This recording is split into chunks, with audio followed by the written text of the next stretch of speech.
ஹாலிடேஸ்லாம் முடிஞ்சு school reopen பண்ணிட்டாங்க. சரியான குளிரா இருக்கு. எழுந்திரிக்கவே முடியல காலையில.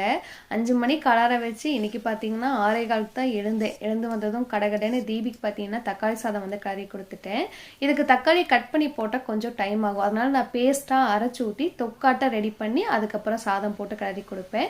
சீக்கிரம் வந்து வேலையும் முடியும், டேஸ்ட்டாகவும் இருக்கும். தீபி ஒரு 7:30 கிளம்புனதுக்கப்புறம் வீடு கிச்சன்லாம் க்ளீன் பண்ணிட்டு ஒரு 8:30 மணி வாக்கில் தான் லேகனுக்கு செய்ய ஆரம்பிப்பேன். அவனுக்கு வந்து 10 மணிக்கு ஸ்கூல். எப்படியும் அழுவான்னு தெரியும். அதனால ஒரு நாளைக்கு முன்னாடி என்ன வேணும்னு கேட்டு வச்சு சமாதானம் பண்ணியிருந்தேன். குட்டி இட்லியும் தேங்காய் சட்னியும் கேட்டிருந்தான். தேங்காய் சட்னிக்கு பார்த்தீங்கன்னா ஒரு துண்டு இஞ்சியும் பூண்டும் போட்டிங்கன்னா மதியம் வரைக்கும் கெட்டு போகாமல் நல்லாயிருக்கும். நம்ம சேனல் பார்த்தீங்கன்னா பிளாக் ஷிப் டிஜிட்டல் அவார்ட்ஸ்க்கு வந்து லைஃப் ஸ்டைல் கேட்டகரியில் நாமினேட் ஆகிருக்கு. லிங்க் வந்து கம்யூனிட்டி போஸ்ட்டில் கொடுக்குறேன். உங்களுக்கு நம்ம சேனல் பிடிச்சிருக்கு அப்படின்னா மறக்காமல் வந்து ஓட் பண்ணுங்கள். ஜனவரி 9 வரை ஓட் பண்ணலாம். ஒரு நாளைக்கு ஒரு ஓட்டு தான்.